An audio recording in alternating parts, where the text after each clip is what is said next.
senang sekali ketika bisa berdiskusi seperti ini. Di daerah ini mirip-mirip juga dengan tugas teman-teman, yaitu untuk memberikan mengedukasi khususnya untuk di sektor pasar modal. Jadi ini barusan tadi dengan Pak Encor dari OJK untuk roadshow ke beberapa kabupaten. Kami dari Karanganyar itu mengedukasi Karang Taruna dan beberapa duta Karanganyar itu terkait dengan bagaimana memanage keuangan khususnya di investasi. Nah, saya kemarin diskusi sama Pak Langgeng juga tertarik, ayo kita ngobrol-ngobrol gitu ya. Jadi memang sengaja ini kita nggak nyiapin slide, tapi kita akan diskusi. Untuk data-data saya sudah siapkan. Nah, nanti monggo Bapak Ibu dan rekan semuanya yang ingin bertanya atau kita diskusi atau kita bahkan mau bikin program apa, BWI dengan Bursa Efek Indonesia sangat terbuka sekali Pak Anas dan teman-teman semuanya. Beberapa waktu ngobrol terkait dengan jumlah dana pihak ketiga yang ada di Suloraya itu ternyata banyak sekali. Kemarin Pak Eco menyampaikan ada 74 triliun duitnya DPK yang ada di situ.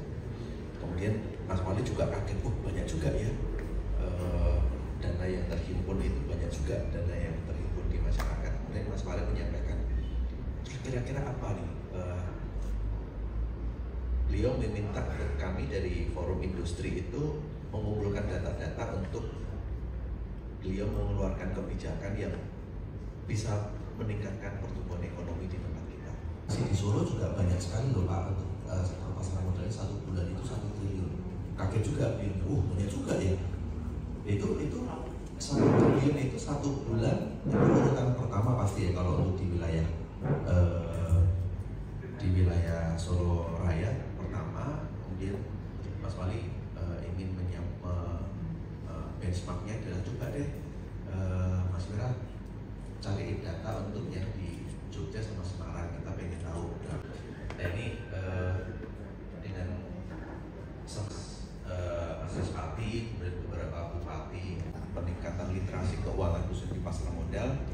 Ini kami juga dari Bursa Efek ini jadi ikut. Kami sangat berharap kita punya forum yang kemudian bisa mendorong pertumbuhan ekonomi bersama di kabupaten kita, bisa berinteraksi dengan masyarakat, membeli suatu instrumen keuangan dengan iming-iming 1 bulan 5-10%. Dan ternyata institusi yang memberikan iming-iming tadi itu ternyata bodong. Akhirnya dia harus kehilangan uang yang dimasukkan ke situ atas hutangnya dia, dan dia harus mencicil.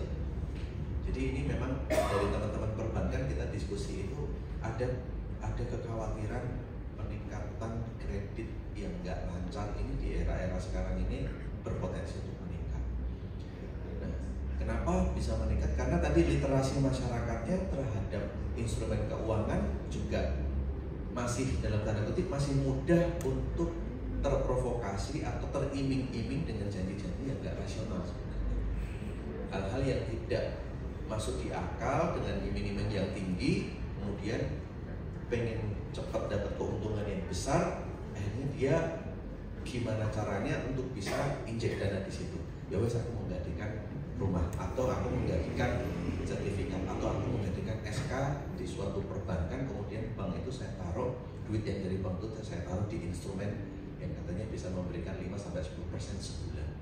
Nah ternyata jauh habis, uangnya nggak ada. Nah itu artinya ada 2 resiko yang langsung diambil oleh masyarakat kita tadi. Satu resiko hutang, yang kedua resiko hilang tadi. Nah minimnya literasi ini juga menjadikan masyarakat mudah untuk mengambil keputusan, mengambil tindakan untuk investasi tanpa dibekali pemahaman pemahaman yang matang. Nah ini menjadi tugas kita bersama, tentunya kami dari Bursa Efek Indonesia memiliki kewajiban secara undang-undang untuk meningkatkan literasi. Semua industri juga memiliki hal yang sama, diwajibkan untuk meningkatkan literasi, pemahaman kepada peningkatan pengetahuan terhadap konsumennya. Dan semua stakeholder kita punya tanggung jawab, punya kewajiban yang sama untuk meningkatkan literasi. Ini jumlahnya ada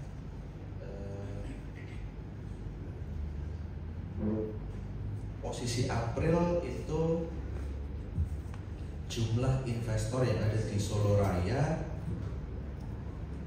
jumlah pasar modal ya Bapak Ibu ya, SID pasar modal itu ada 293.099 itu jumlah SID di pasar modal itu, baik saham, obligasi maupun reksadana. Dengan rata-rata transaksi itu 1,79, bukan rata-rata, ini per April kemarin itu 1,7 triliun. Ini di bulan April saja Pak, di bulan April kemarin itu 1,7 triliun. Ini memang agak menurun dibanding dengan beberapa bulan sebelumnya ya. Rata-rata kan kita pernah waktu itu sempat 3 triliun. Kemudian terakhir itu 2 triliun yang dominan dari Solo. Ini Surakarta ini posisinya untuk April kemarin 883. Yang namanya bank penampungan atau bank RDN.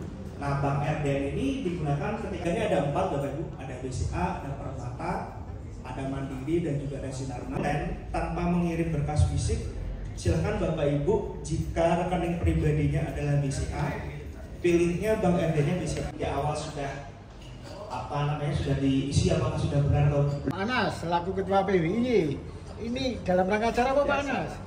Ya, kita menggelar acara diskusi kali ini Des Ekonomi PWI yang digawangi oleh Pak Langgeng. Kita menggelar acara tentang pasar modal. Kebetulan kita tempatnya di Hasna Risto, di tempatnya Pak Puspowardoyo di Grup Wong Solo. Tentunya ini adalah program yang rutin dilakukan oleh PWI dan kali ini adalah Des Ekonomi.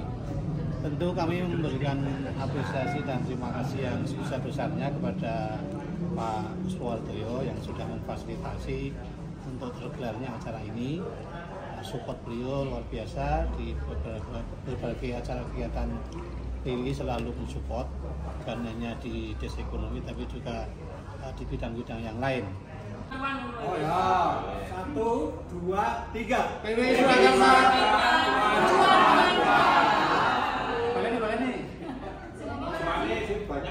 Bareng-bareng loh. 1, 2, 3. PWI Surakarta. Terima kasih semuanya.